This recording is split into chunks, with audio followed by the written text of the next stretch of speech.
Well, good afternoon, everybody. Let me just jump right in since we have a lot to update you on as we continue to experience these record high case rates, not just here, again, in the state of California, but we're experiencing all across the United States.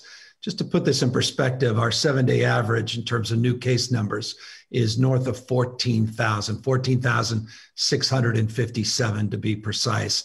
The 1-day case number that we are announcing today, roughly in line with that 7-day average, 14,034. Put that in perspective, the case numbers, when you look back to the peak period that we experienced since the beginning of this pandemic, that 7-day average during the peak, the previous peak, was 9,881 compared to the close to 15,000 cases that we're now experiencing over a 7-day period. We anticipate, based upon what occurred over the course of the last number of days, that within the next number of weeks, 1 to 2 weeks, based upon Thanksgiving activities and all the efforts to educate people against those activities and gatherings, that we will see an increase in cases. It is important to put in perspective California as a state vis-a-vis other states, just for purposes of comparison. People have inquired, people have asked, how are we doing in case rate comparisons? For instance, our state versus, for example, fill in the blank, those with the highest cases per 100,000 population, as example in this slide, North Dakota, Wyoming, and South Dakota. We are doing, relatively speaking, better than the overwhelming majority of states, ranking 39th in the country with 34.5 cases per 100,000 population. But that said, the alarming concern, it's not just for our state, but you're seeing this in other states, is the rate of growth. And let's get to that before our nerves are calmed by being the 11th best of the 58, or the rather 50 states. As it relates to the positivity rate, you can see that our average number of daily tests continues to increase. We need to see that number increase much more still, and certainly with the new state lab that's come online and the fact that they're increasing their total number of daily cases. Remember, that lab is more like a flywheel. We're not getting to the 150,000 tests being conducted every single day just yet, but over the course of a number of weeks, over the course of the next few months, we will indeed get there. Capacity, by the way, at that lab exceeds 150,000, but 150,000 is our phase 1 goal. But nonetheless, total number of average daily tests north of 223,000, just shy of 224,000. I always maintain the more tests we do, likely to find through that surveillance more cases. Positivity rate then becomes the most important driver in terms of our understanding of where the community spread is occurring and how significant it is. That positivity rate is now at 6.2% over a 14-day period. Slide you're very familiar with. It's the positivity rate. A few weeks back, it was at 4.7%, 5.5% when we updated you last week, now 6.2%. So that rate of growth on the cases as well as positivity rate is of concern. Here's why. Roughly 12% of our new cases likely will be hospitalizations over a 2-week period, meaning once a case is reported, about 12% of the time, when you look at the aggregate, the cumulative number of cases, 12% of those are likely to be individuals then hospitalized. So you can start doing the math, and you could start putting some specific projections, specific data that will guide decisions that you make today and over the next few days in anticipation of those rate increases. I'll get to that in more specificity in just a moment. But here's a similar trend line in terms of the hospitalization you've seen now for a little over 6 to 8 weeks. We've seen a significant increase, 89% increase over the 14-day period of people that have been hospitalized that have tested positive for COVID-19, now 7,787 individuals. At the current projections, this is the point I was just making a moment ago, the current projections, we are showing hospitalizations that without any additional interventions, change of behavior, or fundamental shifts in the way we are conducting ourselves as individuals in this state, that we can see an increase just in hospitalizations. They're 2 to 3 times greater than the current census in just one calendar month. We will bear out more fruit to this argument and this point in a moment. But here's a slide, again, very familiar with. This is our total healthcare system capacity. You'll see here 59% of all of our hospital beds are currently being utilized within the healthcare system itself. We'll talk about the surge capacity in a moment, but this is within the healthcare delivery system. 11% of that population is currently tested positive for COVID-19. But here's a slide that we are using internally, and then I wanted to socialize with you externally, and that's our projections moving forward.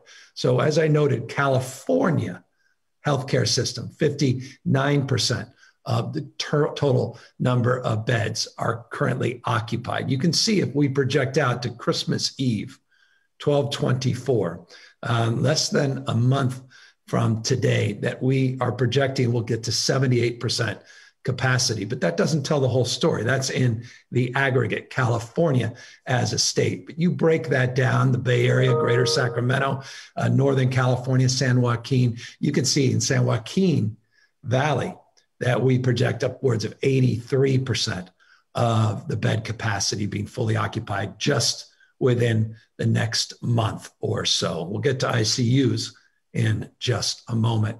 In ICUs, you'll see that when we have someone hospitalized, anywhere from a low end of 10% to as high as 29, we'll round up to 30% of hospitalizations will require ICU care or some form of respiratory support.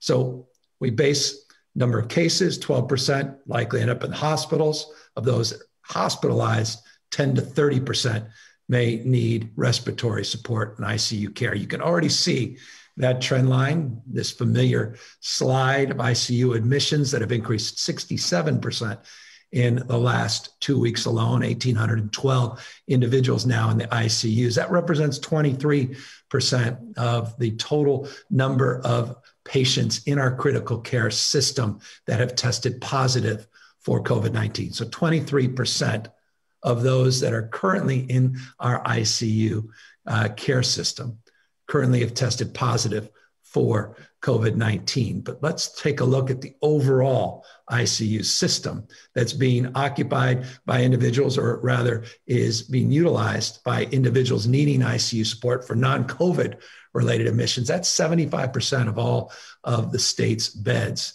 Here's a slide that should be sobering to everybody, and I'll keep it up for a moment so people can digest this and take a look at it.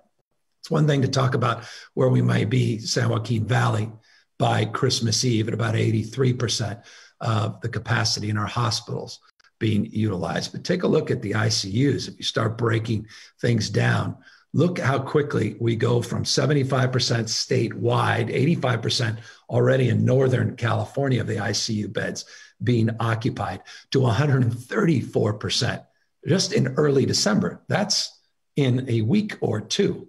You can see in mid-December, California, the ICU beds will be at 112% capacity. And so you get a sense of where we may be, including in early January, just in the Bay Area, that is more robust in terms of its capacity based on current projections. But even in early January, they'll be stretched, getting close to 100% at 91%. So that's the lay of the land in terms of the red flags that are flying, not yellow flags, the red flags that are flying in terms of the trajectory and our projections of growth. And that's why we are making this point very loudly today. Dr. Galley will speak to it in the Q&A as well. And I may ask him before that to talk a little bit more.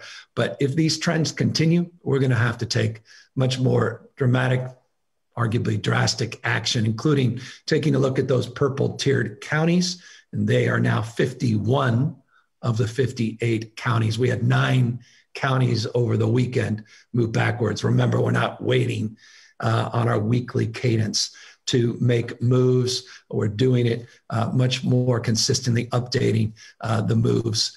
51 counties now in the most restrictive purple tiered status, 6 in the red status, just 1 in orange status, none now in yellow status. If we see these trends continue, the potential for a stay-at-home order for those regions in purple because of hospitalizations and ICUs.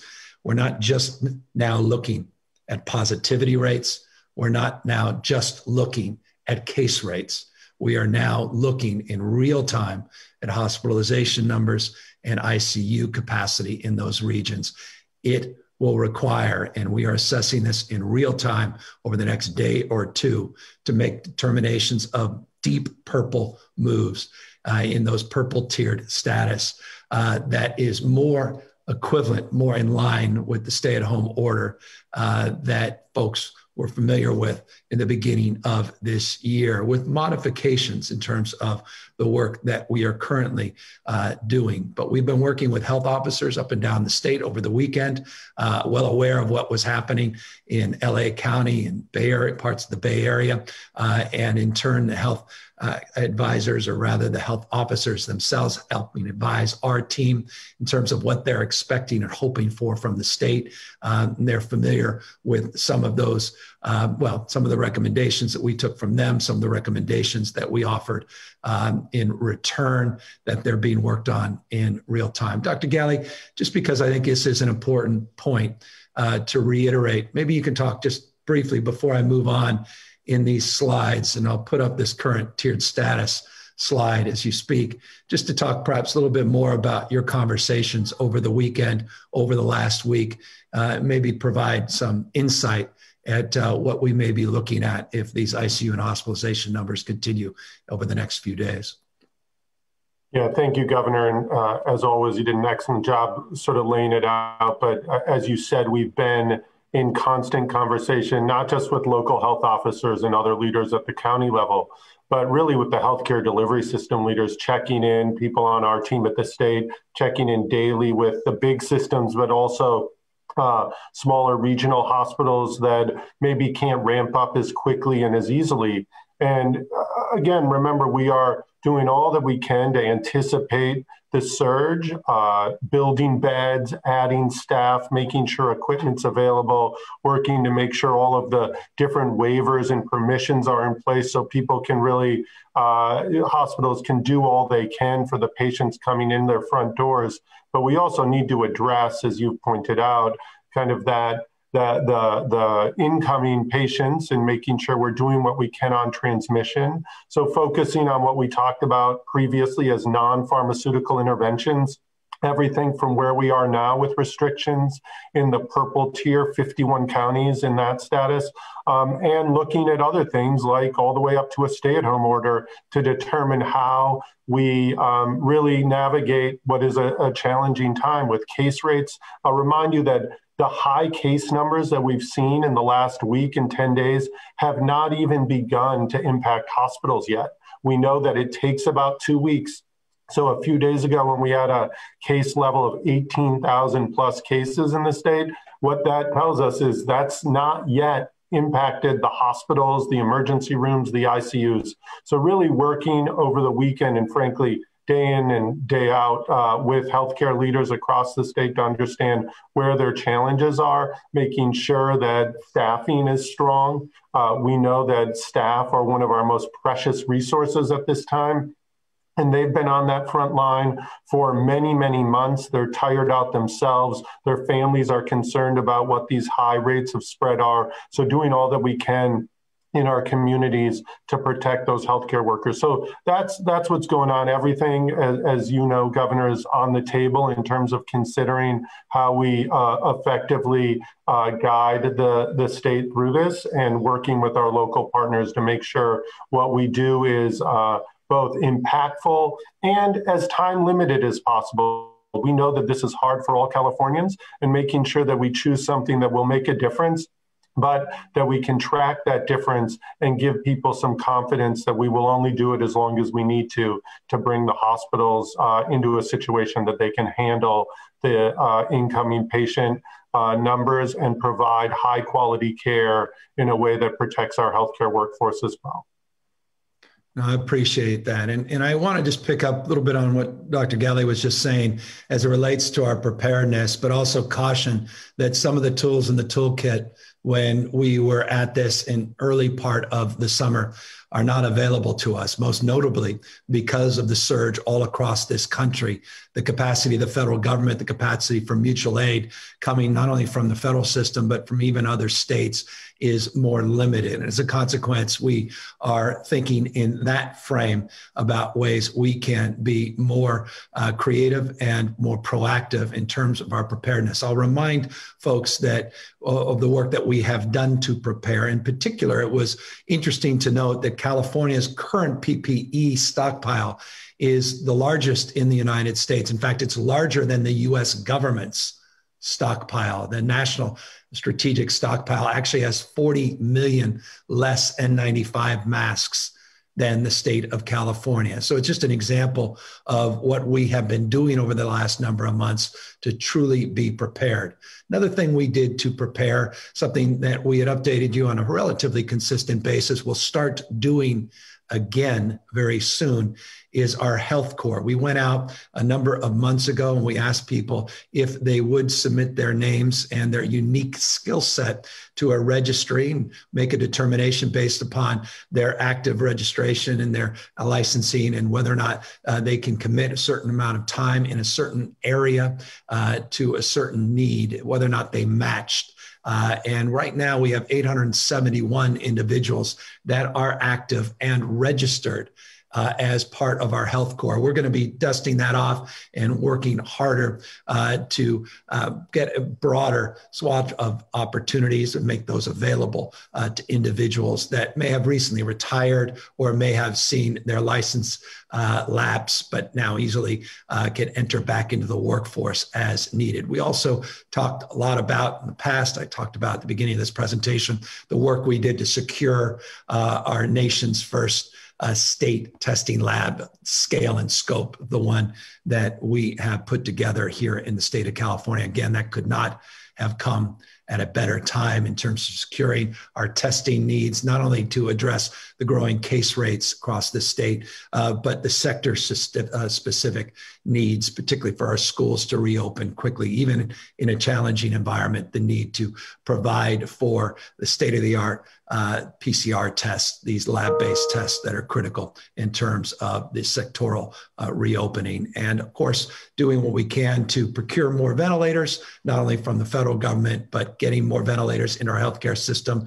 The healthcare system itself has procured a substantial number of ventilators and rehabbed and refurbished older ventilators and have been preparing themselves. In addition, of course, the state supplementing those efforts. So giving you just some bullet points of some examples, not a comprehensive list, but just a reminder of some of the work we've done, including the 11 surge facilities that we have pre-identified and pre-deployed all throughout the state of California. I'll remind you, Porterview and Fairview and Porterville, forgive me, places like the Arco Arena up in Sacramento in warm, what we refer to as warm status. And that just simply means that we can convert those surge facilities in relatively short order, 24 to 96 hours. I keep bringing this slide back up. Those of you who've tuned in on these presentations have seen this slide the last few weeks. There's a reason, and that is we, based upon these projections and these trend lines, are likely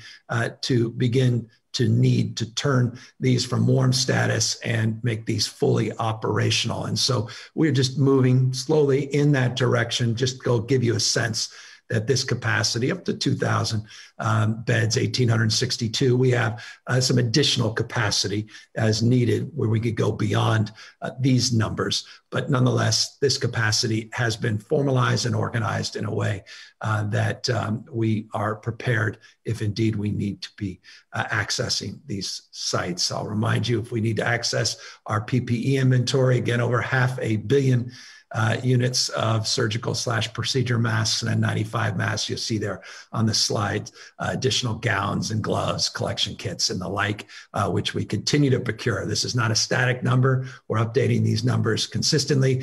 And as I reminded you in previous presentations, we've already distributed some 600+ million masks already. This is just what's in inventory that hasn't already been distributed. We've done the same with gowns and gloves and face shields and other PPE. But one of the things we need to talk more about in terms of preparedness is preparing our small businesses. If we're talking about more modifications, more restrictions, sectoral and industry restrictions for non-essential services, as you've seen in LA County, as you've seen in other parts of the state, as more and more counties move into this purple tier, and we look at our own modifications statewide, not just those modifications we are seeing at a local level. We have to be more mindful than ever about the economic impact and consequences of these further restrictions. And this is why I wanted just to take this opportunity. I've shown these slides on many occasions, the work we've done in the past, what we proposed in our budget, what we did through executive orders previous to the enactment of our budget in July, working collaboratively with the legislature, as well as previewing folks on what we may be doing in the next fiscal year with a budget that I'm working on as we speak that we will make public in January to the legislature. And that has been important, but let me now offer some additional insight on what we are doing immediately, more in this space, targeted at the most impacted sectors of our economy, small business is in particular. We are announcing today immediate relief to provide billions of dollars of opportunity for small businesses that have collected sales taxes and owe sales taxes in this first line up to $1 million of sales tax that is owed to get a 3-month extension, in essence, a float. That sales tax is collected by the business member. It is in a bank account, supposed to be sent to the state and the counties, cities for distribution. You can hold that money. You can use that money to float any obligations you have. It's a deferral, and it's automatic for businesses that owe up to $1 million in sales tax. We're going to expand interest-free for businesses that have $5 million in sales. I would change the language a little bit, so I want to clarify that second bullet point. Expanded interest payment agreements to larger companies with sales up to $5 million.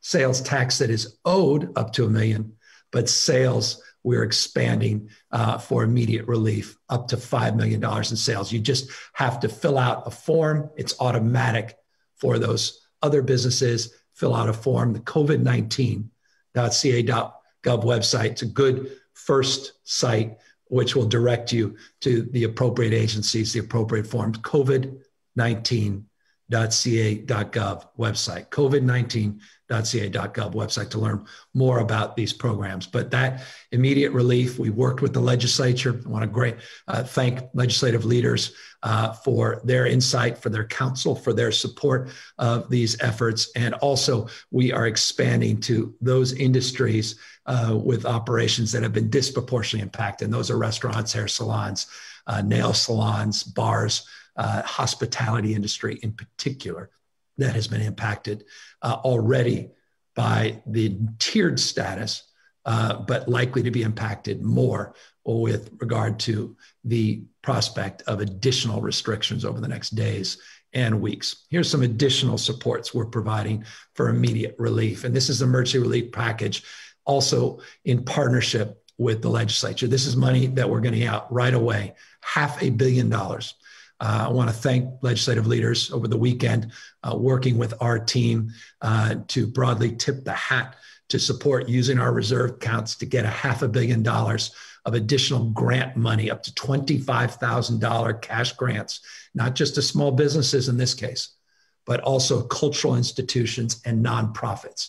We cannot forget the essential nature of our nonprofits, our community-based organizations, in terms of addressing the most vulnerable and the needs, rather, of the most vulnerable in the state of California. So these are grants up to $25,000. This program will be a bridge just over the next number of weeks to what we will work on with the legislature in the next legislative session. So I want folks to know this is not the end. This is just the beginning of a bridge. What we did in January, or rather what we accomplished in July together with the legislature, and now a bridge through this emergency appropriation, through our reserves, to get us into conversations when the legislature returns and seeing what we can do with early action in terms of next year's budget.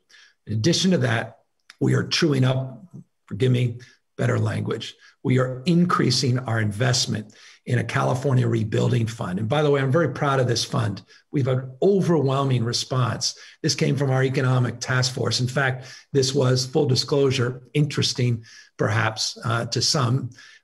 This was the brainchild of Janet Yellen, the former Fed chief, who was just announced today formally by President-elect Biden to be the next Treasury Secretary.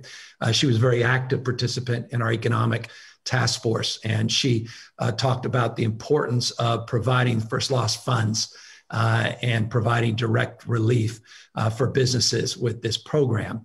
This program immediately has generated a lot of support. The idea is to provide $125 million.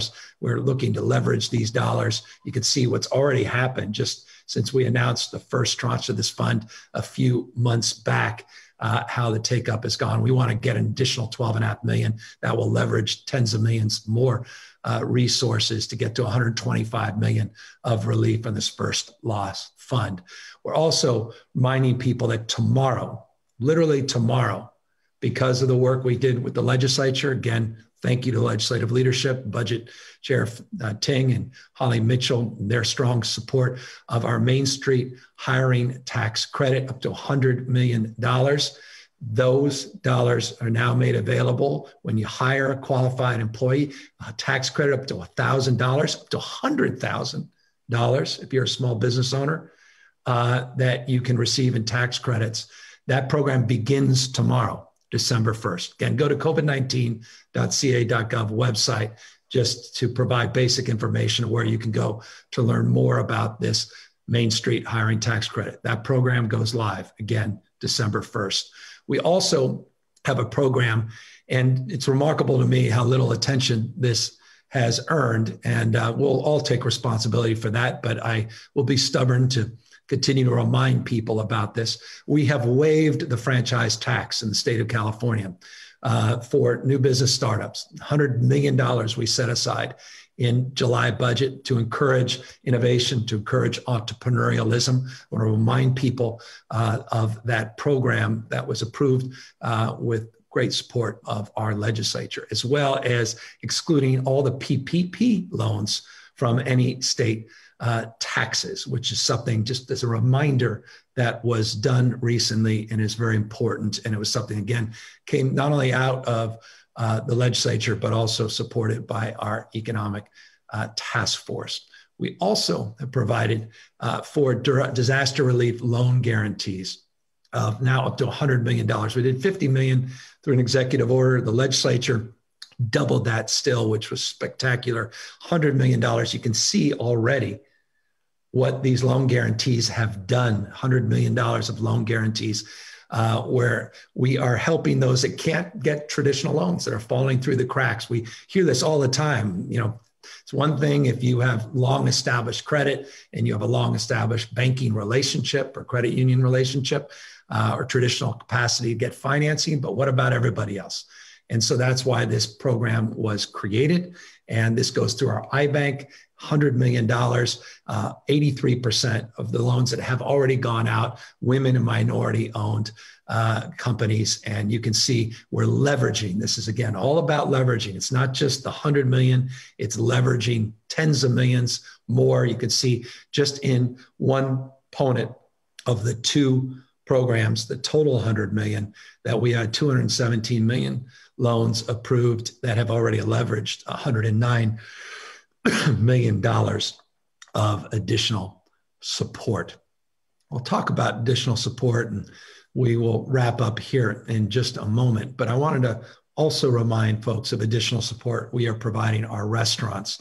We announced a number of months back a first in the nation program working with FEMA and working with our federal partners called Great Plates. The whole idea of Great Plates was to have restaurants that otherwise are closed or substantially impacted because of the restrictions pursuant to our guidelines, local and state, under the COVID-19 restrictions. They simply cannot operate at capacity. We want to create a competitive and creative program that allows people to serve the most vulnerable that are in need, 3 hot meals a day to seniors that are wisely being cautious in terms of their own movement and that otherwise have access to a lot of the Meals on Wheel programs and other programs that are providing support. That program, please, if you're a restaurateur or know a restaurateur, we encourage more utilization and access to this program. This program supports counties to provide 75% reimbursement. The state provides additional reimbursements to the county, 25% pickup, to provide 100% free meals, 3 hot meals a day to our seniors, and provide the opportunity for small businesses and restaurants to stay open, providing those meals and getting paid for providing those meals through the program reimbursement through FEMA and the state, working with our counties. Already just shy of 10,000 food industry jobs have been supported since the initiation of this program. Almost 18 million meals have been provided. We want to get to this whole nother level. And if we continue to put more pressure on our restaurant industry, it is important that we share more information about the Great Plates program. It's not a panacea. Nothing about it's perfect. I recognize that there are implementation challenges. Each county does it differently.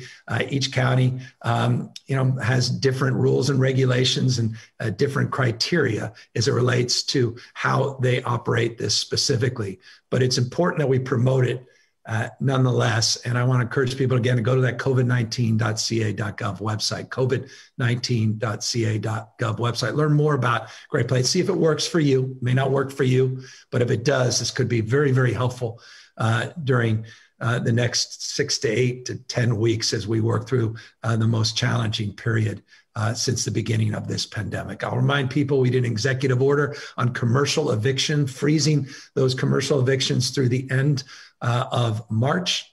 We also provided over 16 million units of PPE,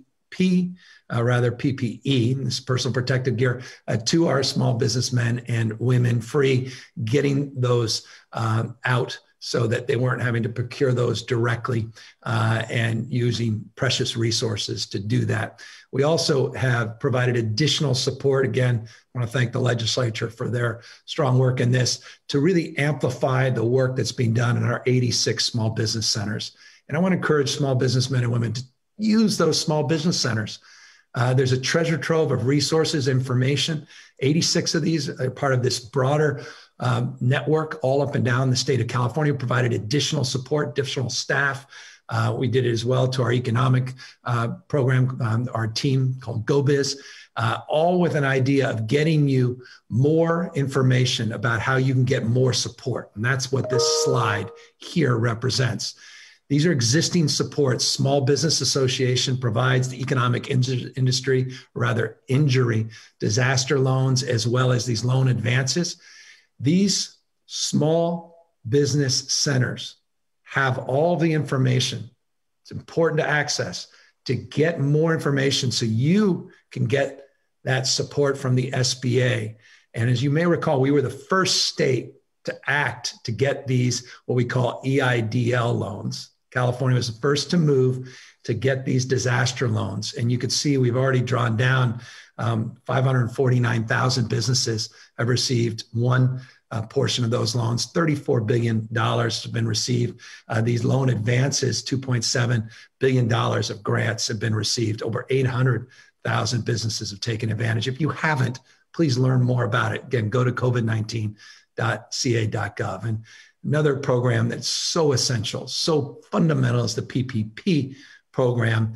This is just an update, almost $69 billion has been drawn down in the state. 623,000 businesses have taken advantage of it. So just giving you a sense of what the federal relief has been, the leveraging of those federal programs. We've been able to draw down in the state of California over $100 billion since the beginning of this pandemic. I recognize it's not even close to enough. Trust me, I recognize this as a former small business owner in the restaurant and hotel businesses that started retail right out of college with pen to paper, part-time employee, Pat Kelly, my passion for entrepreneurialism and my deep reverence and also empathy for the stress and the travails of small businesses and what you are facing, particularly over the next few months as we work our way through now this sprint to the vaccine. More on that in a moment. But as we work through this very difficult time, more restrictions placed on you, more businesses now vulnerable to being out of business permanently. We want to make sure we're taking advantage of all these federal programs. And that's why this PPP program was so important. And it is critical still that we get more support from the federal government. I'll talk about that in a second, but as well, we're going to need more support from the state. And we recognize we're going to need to do more working with the legislature to retain jobs, to expand jobs. We're going to talk a lot more about employment insurance, not just unemployment insurance. In January, we're going to talk about waiving more fees and related to industries that have been disproportionately impacted by this pandemic. A lot of great ideas have been brought to light by the legislature. A lot we worked on together and got done last year, but just not at the scale that we need to do it moving forward. Just want folks to know we have a whole list of things that we are actively engaged with leadership and the legislature on so that, again, we can have early action and we can move quickly in terms of additional relief to businesses. So again, all this work that we did in July, now just ramping up, money going out. Now this interim relief, there's new grants, $500 million. These tax credits are now in effect for those essential businesses that are still open, but barely holding on. The ability to float those dollars on the sales tax, more information and access on these small business loans, as well as creation of our own state loans for those that fall through the cracks.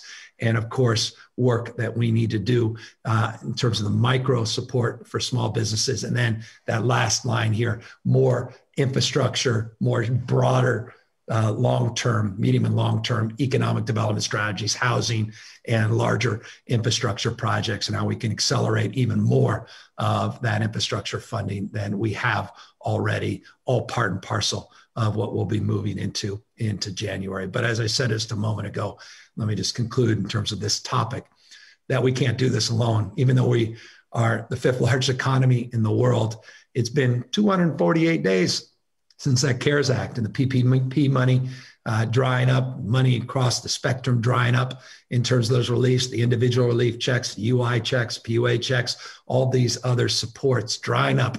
We need Congress to act with urgency. Urgency is not January, February, March, and April of next year. Urgency is today. Urgency is tomorrow. Urgency is a 24-hour effort, 7 days a week to figure this out and to get something done and meaningful. Is simply not, we are not capable, even a state as rich and resourced as California. And that's saying something. We're enjoying revenue above projections. We're able to provide these supports, but it's not enough to do what we need to do to hold up the economy of this country, not just this state. And no more bickering. Time for people to really just put aside their differences. I have private thoughts that I want to share, but start to put aside their differences, do the damn right thing, and not do it as Democrats or Republicans, but as Americans first, and not wait. We can't wait. We need to get moving on these supports to help these small businesses that have put everything on the line to make the American dream possible and to have their back at this critical moment. Now, forgive me, but this is just fundamental. And to that end, if you are wondering what we're doing to support that cause, I would point you to a series of correspondence we've had with legislative leaders in Congress, Speaker Pelosi, Mitch McConnell, among others, as well as minority leaders in the respected houses. We also just recently sent another letter specifically outlining, multiple page letter, specifically outlining what we believe are the most important supports in terms of a new CARES Act. And so we're not being sheepish or shy. I'm not just announcing this in a press conference. We've been working closely with Speaker Pelosi. We have publicly made our requests known for many, many months, not least of which the last few weeks. And we'll continue to work aggressively with the Biden administration, the incoming administration, the transition, to do what we can to help influence real action at the federal level. Speaking of action, and I'll just close with this and we'll open up to questions. Important, last week I updated everybody on the vaccine plans and the 3 work groups that we created a number of weeks back, some work that we had done, task forces going many, many months back. Here's something that you may not have seen. We are anticipating 327,000 doses of the vaccine from Pfizer to come in the next few weeks. We have a specific date. I don't want to give the specific date quite yet because that date they gave us was within 3 days. I want to get the right dates. They said between this date and that date, but let's suffice it to say in the next few weeks, 327,000 doses. That will be California's portion of the first distribution of vaccines. These are challenging vaccines because these are the ultra low temperature stored vaccines. These are the vaccines that also require a second dose, which we anticipate in 3 weeks. As I told you last week, and I hope folks took a look, we now have these public meetings with our drafting guidelines working group, and there's this advisory committee. They met day after Thanksgiving. I think it was another 2-3 hours where they met, public forum on Friday, updating the latest plan. Now we get a better sense of what's available for the first round. So what's the priority on 327,000 doses? Who are the people we're prioritizing? It's one thing to say the healthcare sector. It's another to say those that are working in congregate facilities, those working with vulnerable populations. But how do you break that down in even more detail, more specificity? That plan, detailed plan, will be out this week. It's what we refer to as the phase 1 distribution plan. They're reviewing, they have another meeting today on that plan, but we're working off the 327,000 first distribution of doses coming from Pfizer, Moderna right behind it.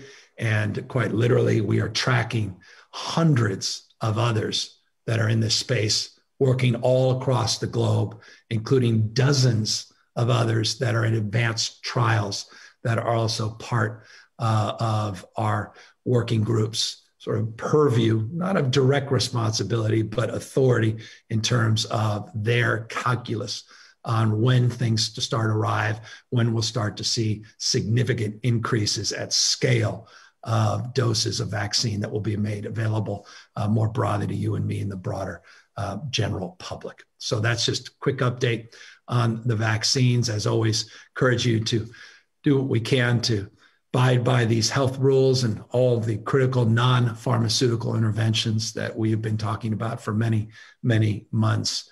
And with that, let's open it up to questions. Dr. Galley, obviously here to answer more specific questions about the vaccine and any other questions related to health. Aaron, and we're here as well to talk about other topics. Don Thompson, Associated Press. Thank you, Governor. A couple of related topics here today. If I can ask on whether you think the hospital system can withstand this unprecedented surge without shutting down beds to elective surgeries, as you did earlier in the year. And we're hearing some are already doing that. At the time, you expected that we need 66,000 more hospital beds. I'm asking what your models show now for what additional we might need.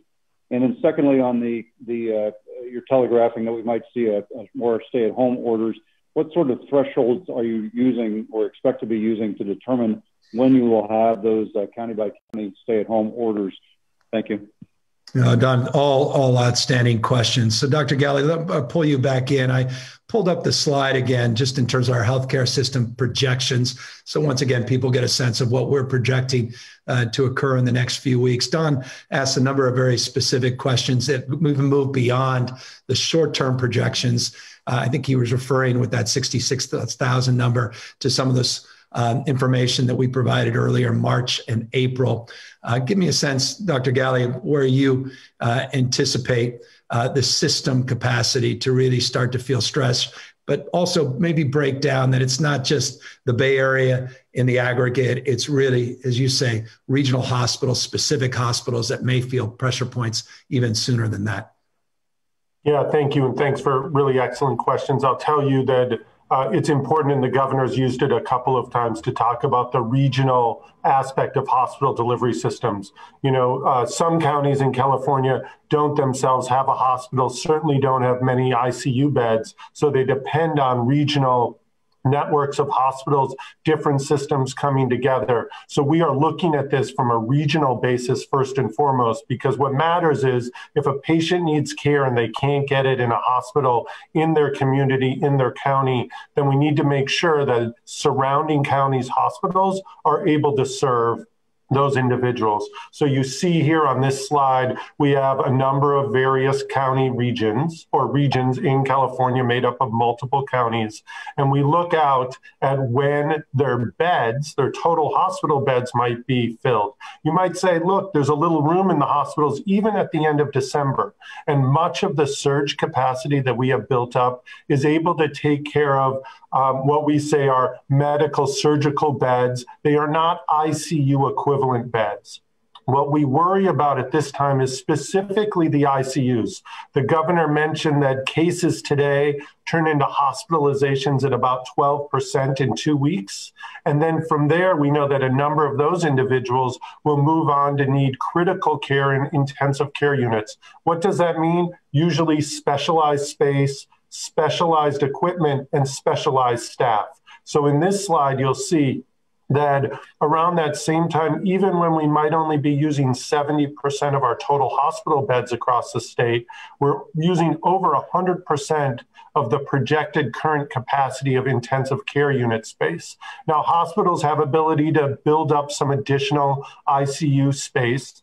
We've done that in a long-term way in areas like Imperial County. You'll remember Imperial over the summer had the need to move a lot of patients out of their county to get that high level of care in other counties. It's not that they couldn't deliver it for some, it's just they couldn't deliver it for the number of patients that needed it.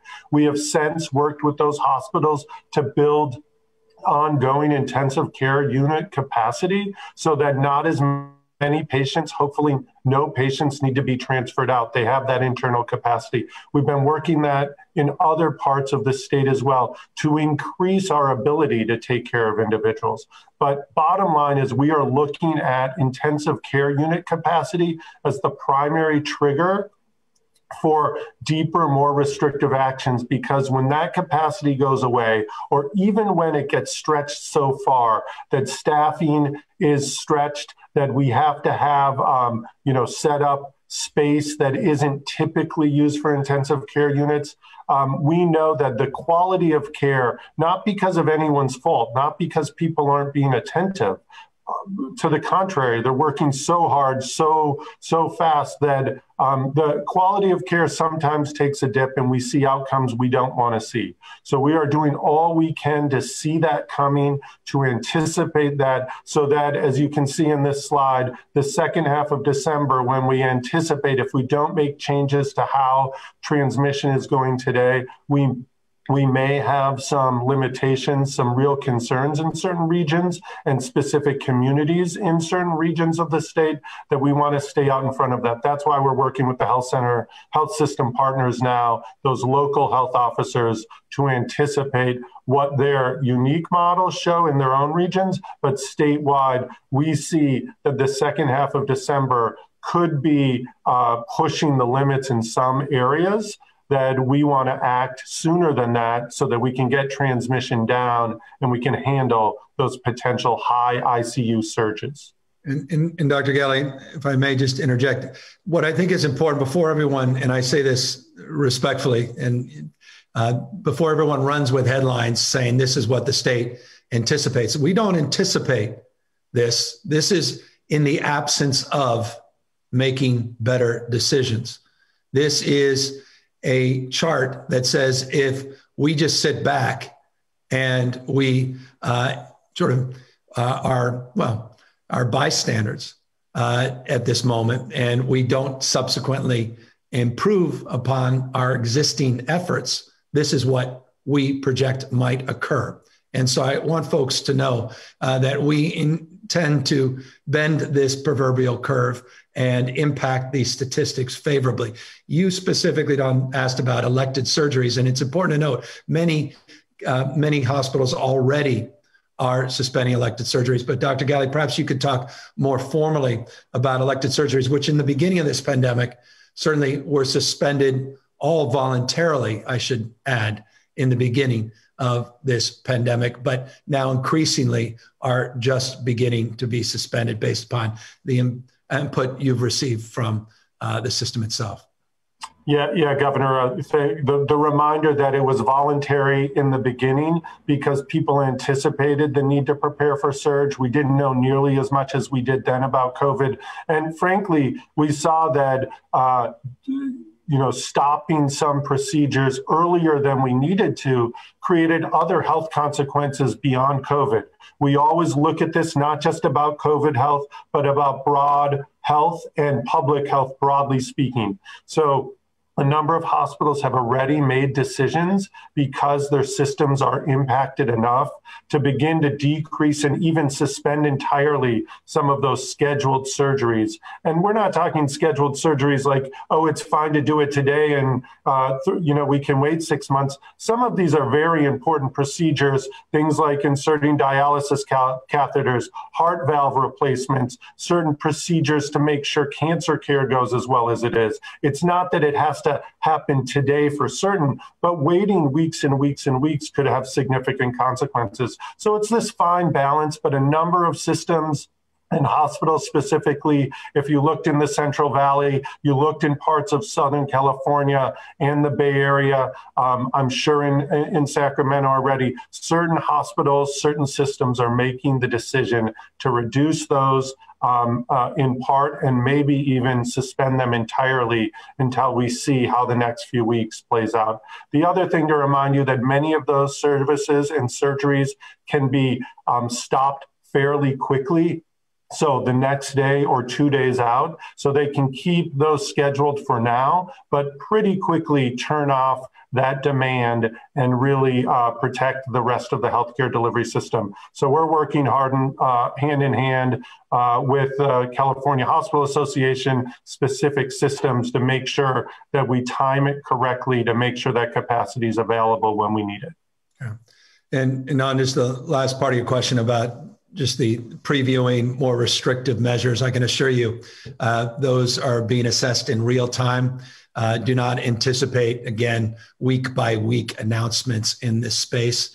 There are many moving parts as it relates to any subsequent movement by the state. One size, again, does not fit all. We have many different local health officers, very different points of view. And so we're working with our counties, working with our cities, not just the healthcare system itself, as well as local health officers, all in an effort to basically land where we think is appropriate based upon these projections that we are making public today.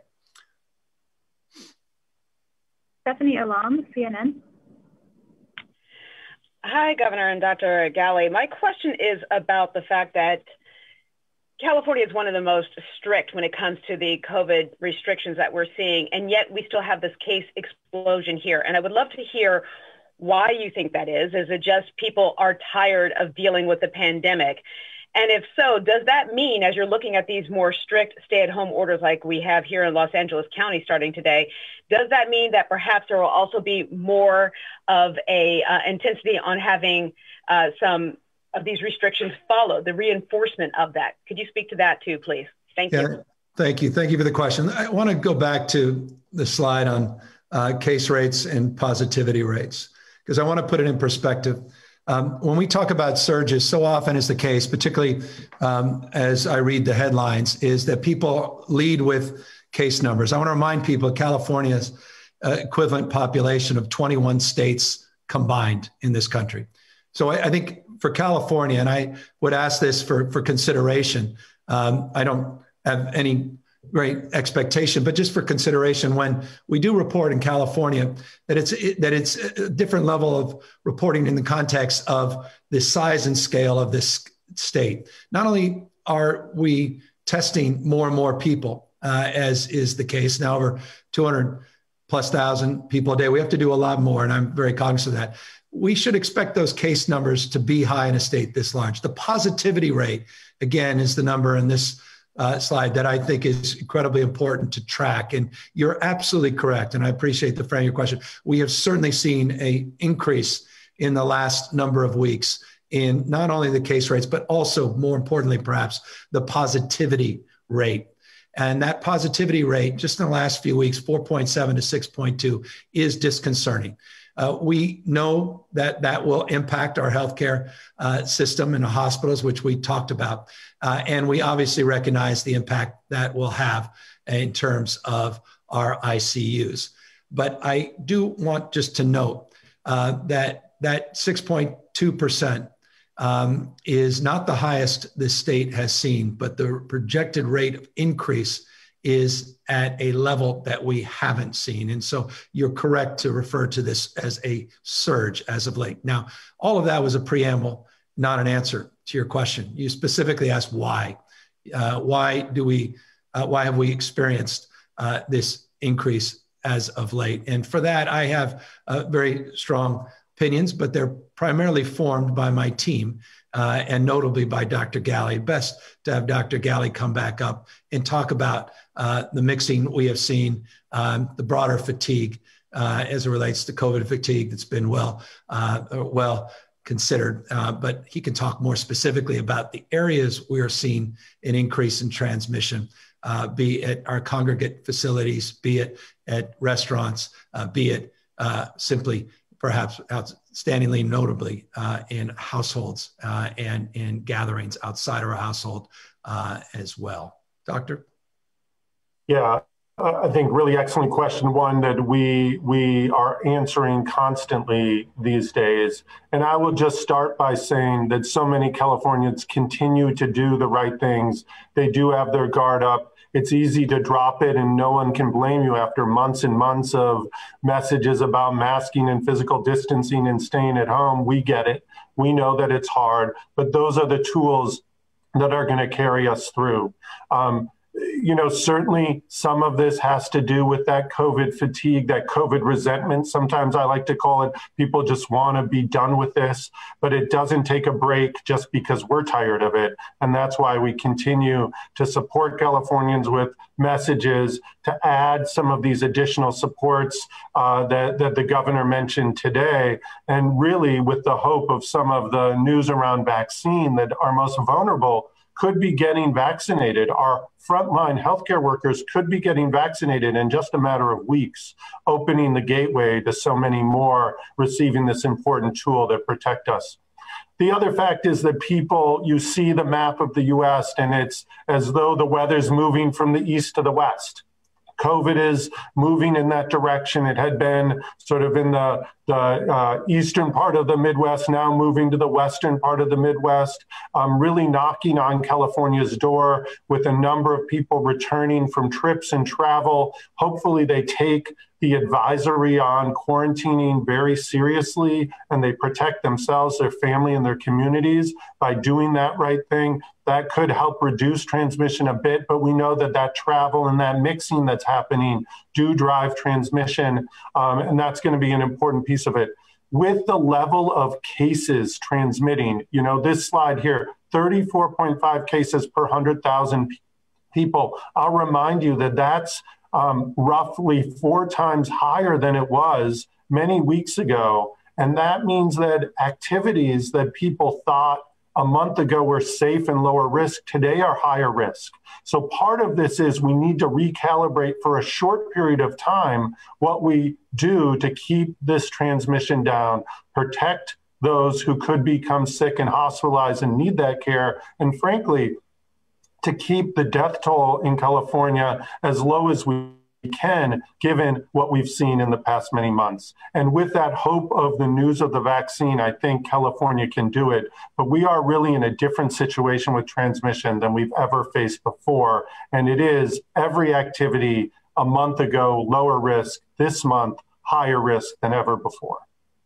And just to note, and it's important, and forgive me for not having noted it earlier, we've lost on average 59 people a day over the last 7 days.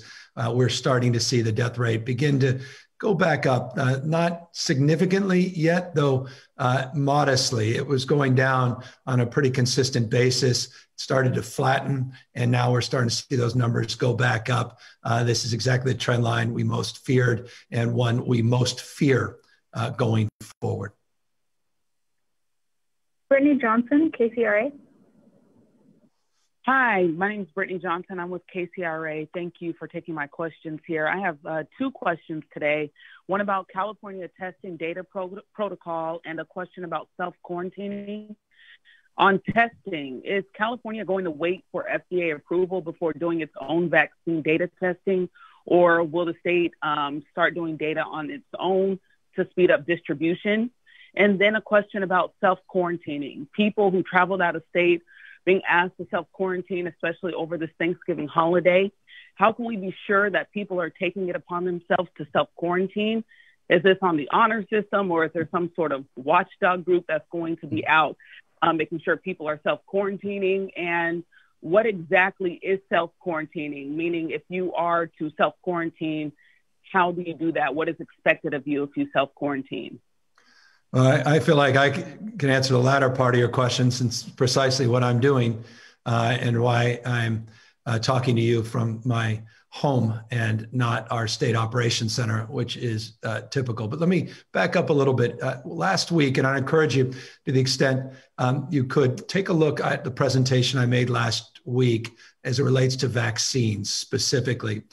In that presentation, in that deck that we made public, we talked about the Scientific Safety Committee that we have organized. Its purpose is basically a stamp of approval, not taking anyone's word for it, but also not necessarily trying to undermine any existing protocols and processes, particularly protocols and process that we've been directly engaged in for many, many months. I'll remind you and others that California was one of 5 jurisdictions doing micro planning with the federal government, with the CDC and the Department of Defense in terms of the vaccine distribution. We created a scientific safety committee, and we have 2 other states that joined us in a regional partnership to review the trials that have been already made public and submitted by the FDA. They've reviewed 2 of those trials. We're waiting for the details, 3rd trial to come forward, and quickly the Scientific Safety Review Committee, an 11-member body,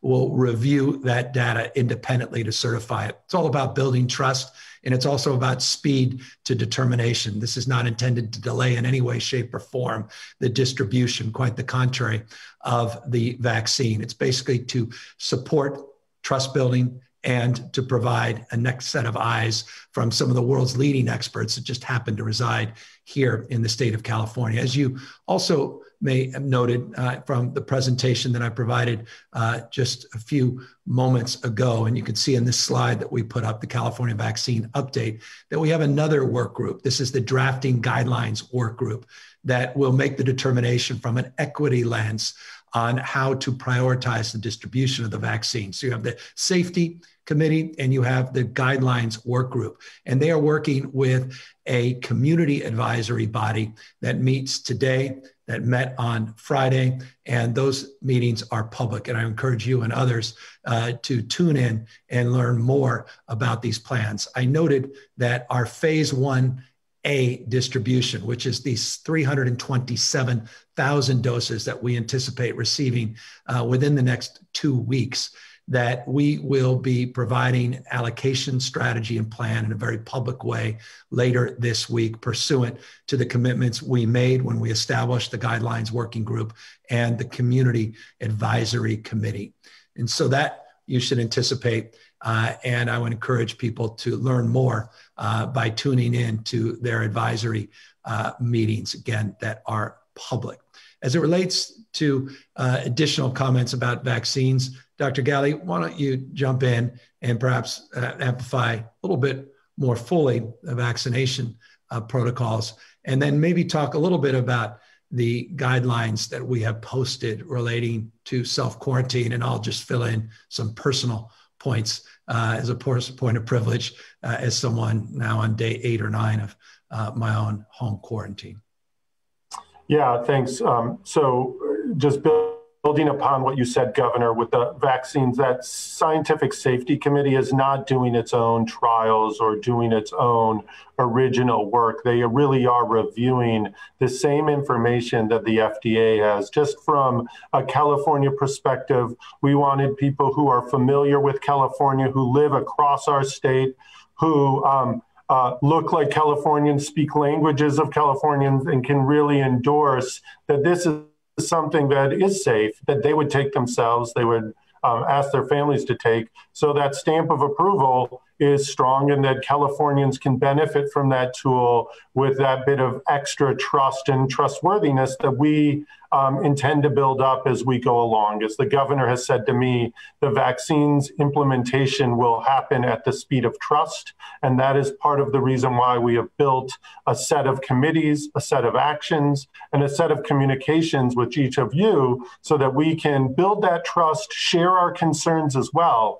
because that is part of building trust, so that when those vaccines come, not just in the middle of December, but throughout the beginning of next year, that as we make them available, a number of individuals will avail themselves of it and have that additional tool to protect themselves and their community.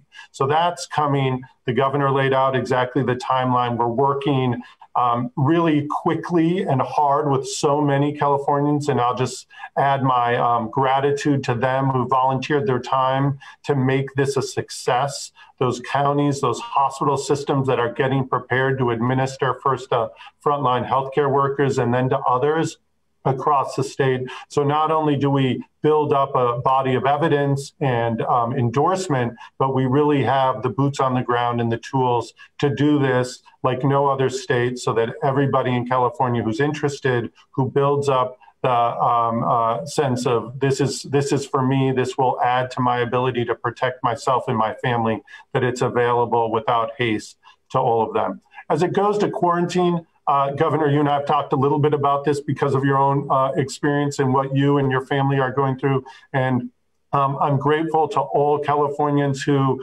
are coming back. If they did end up traveling, that they take this seriously, that they look at the quarantine guidance, really asking them to take the next 2 weeks, 14 days at home, not mixing beyond their household, not mixing beyond those they traveled with, so that we reduce the opportunities to have further transmission. It isn't easy. I'll acknowledge, and I think the governor explains that these are challenging things to do, but we need all Californians to consider doing it, and doing it completely. So we don't do it part of the way. You've said it, Governor. We don't want to run the 90-yard dash when we got to get to 100 yards in any aspect of this, and that goes together with quarantine. We are working hard, actually, with our federal partners to look at some of the quarantine guidance, and I know a number of articles in the national press have been looking at the time frame for quarantine.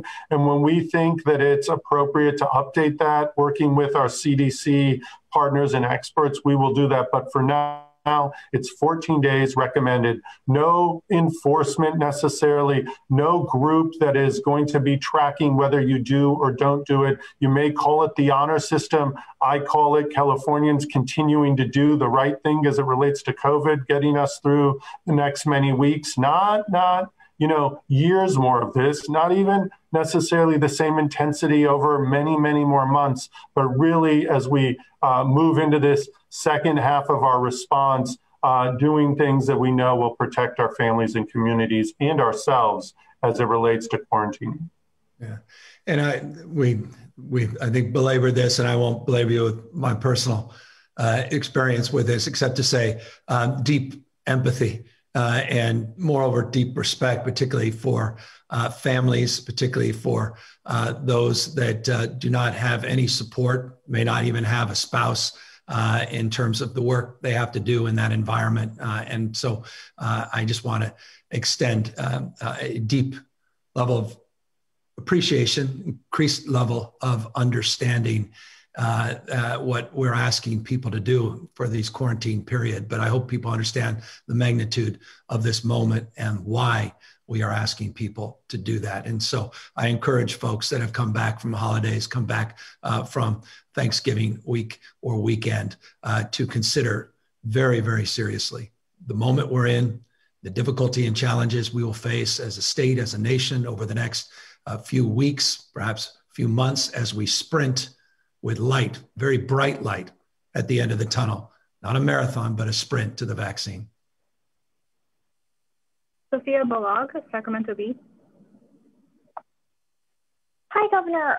Early in the pandemic, you issued a number of executive orders related to the state's healthcare workforce. And as Dr. Galley mentioned just a little bit ago, those workers are becoming overwhelmed and exhausted. And I'm wondering if there are any executive orders or other types of actions that you are considering or can take related to our healthcare workforce, like if you're considering suspending any rules relating to staffing ratios or anything like that to help healthcare workers meet the surge. Yeah, I appreciate the question. It's a good question. And a lot of the hospitals have been requesting one-off. I think there's, Dr. Galley, close to 200 hospitals with waivers. And so those waiver processes are well established as it relates to providing care for caregivers. We also have new rules and regulations relating to testing that just went into effect to provide additional support and comfort to the critical workforce, in addition to all the other supports that we had advanced either through executive order or through philanthropy. We talked a lot about last week the philanthropic supports that have been made in the last year in this state. Particular number of them were supporting those critical workers, providing for relief, providing specific funds for emergencies, so people had the ability to take care of their loved ones with actual debit cards that were provided for skilled nursing and residential care workers. We provided hotel rooms so people didn't feel they had to go back home and potentially expose their loved ones or didn't have to sleep in their car, as was the case. The paid sick leave that we provided statewide, which was a codification of a strategy we advanced through an executive order that was done with the concurrence and leadership of the California legislature, all part and parcel of some of the strategies and efforts to support this critical workforce. But absolutely right. And I cannot underscore the significance of your question in terms of the stress and pressure these frontline workers have been under and now are asked to endure still more over this next few months, and how sensitive we all are to that, and how deeply, how we recognize the deep responsibility they have and the deep emotional stress that's placed on not only them, but their loved ones. Dr. Galley, I know this is an area of obvious concern for you, and you are in constant contact with our hospital association, not only those representing the workers, in order to find some common ground here. And we are looking at those staffing issues, and we continue to process and pursue waivers as appropriate, but perhaps you can fill in the blanks to more specific examples that you anticipate us taking over the next few weeks. Yeah, thanks, Governor. And Sophia, thank you for the thoughtful and important question to lift up just the reality on the ground that so many people are facing. And, you know, when I talk to the California Medical Association members and fellow physicians or SEIU or California Nurses Association and learn what the conditions feel like on the ground for members. You know, we're in this together is really the big message, and different groups need different things. Our hospital partners through the California Hospital Association, speaking to some of those big systems, you know, you talk about staffing, permission around staffing ratios and waivers, and a number of hospitals already have asked for those, working under those waivers because they can't find the staff, as we found in the summer and the spring, to cover shifts. We need to make sure that all of the things that the governor mentioned, that many are available today, that those continue to be used effectively to support individuals so we can keep doing the good job that we have. Specifically, as it relates to some of the staffing ratio questions, we're in active conversations with a number of people to make sure in the spring and summer, we didn't know as much about what our situation was going to be like. We certainly put into action things immediately to make sure we were prepared.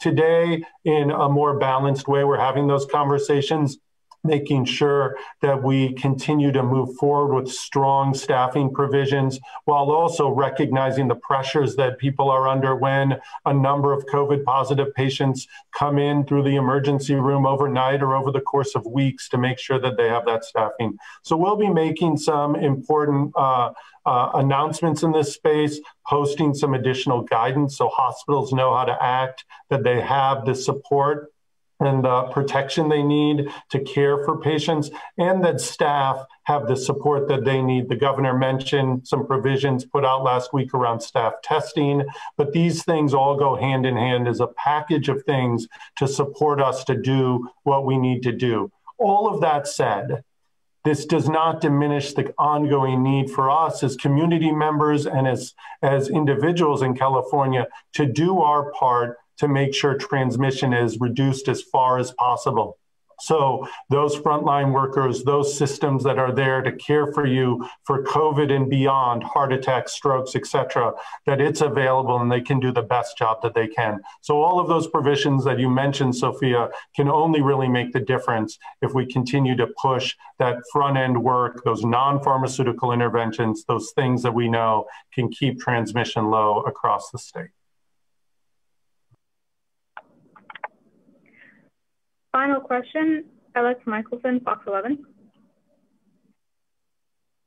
Thank you, Governor. I'm wondering, a return to a potential stay-at-home order, what we've learned since March and April that may be able to be applied now, things that might not need to have the same sort of restrictions as before, things that might need more restrictions. What are some of the key lessons you've learned in the interim that might change and modify what may be restricted in the next few weeks? I really appreciate that question because it's exactly the question we're asking everybody, not just ourselves, and really working with industry, working by sector, working specifically with our health teams to look at the data and let the data guide that, not emotion, not past practices, but really get a sense of what's driving any of those decisions. And that's exactly what we've been doing, candidly, for almost the last full week, from day or two prior to Thanksgiving, when we started to have these conversations with local health officers and really looking at what's working, what's not, including with some of our federal partners. So we are trying to be much more specific, more surgical, dare I use a frame, medical frame term, and more prescriptive in terms of looking at the efficacy and looking at where the data leads us in making those determinations, sector by sector, and looking county by county, region by region as well. Dr. Galley, I know we have some very contemporary conversations just moments before we got on air today on this very topic, not least of which over the weekend with local health officers. Perhaps you can talk a little bit more about some of those, maybe some things that you're willing and ready to socialize, maybe specific examples of lessons learned, so we may not need to do as much in terms of being blunt with the stay at home and more surgical. Yeah, thanks, Governor. And you highlighted so many of the things that we've been talking about, and not just on our own team, but experts across the nation trying to learn from lessons that others have had the opportunity to learn, and then our local partners about what they're seeing and what they're doing themselves. I'm really working together as One California on this. I'll say a couple of high-level things first.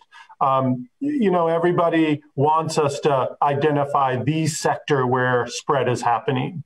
And the truth is, when you have this level of community spread, it's happening in our communities first and foremost. So the minute you walk in the door of any entity indoors, the chance of encountering someone with COVID who can actually transmit it is higher than it's ever been. And we know indoors is the kind of scenario where COVID does transmit and pretty easily. When you take down your mask, when you close that distance between you and others who aren't in your household, all of those things that we've been talking about for months are only amplified today because of the level of transmission. So although people want us to identify the sector or these sectors where we see transmission the most, the truth is right now, it's just all around our communities, and everyone is somewhat vulnerable to having an encounter with somebody who's infected. They themselves may be asymptomatic and or pre-symptomatic and could transmit it to others. So there's this broad sense that it's really community transmission, which is our number one focus at the moment. Yeah. Secondly, sorry, Doctor. Sorry, just two last things, Governor. The second thing is just general mixing, right? We know that with some of the stay-at-home or really changing how we move and mix, that can make a pretty big difference and pretty quickly. So that's the last thing, that one of the most important things we've learned is we can be not just more surgical with what we do, but we can really prescribe it for a shorter or a different amount of time. Early on, some of those orders really were open-ended. We weren't sure. Today, we know that we can get impact from certain interventions in a reliable way more quickly. And that's part of what we're considering. So all of that's going to be built in, and I'll leave it at that because I know we have more conversations to have and certainly a number of other data points to look at.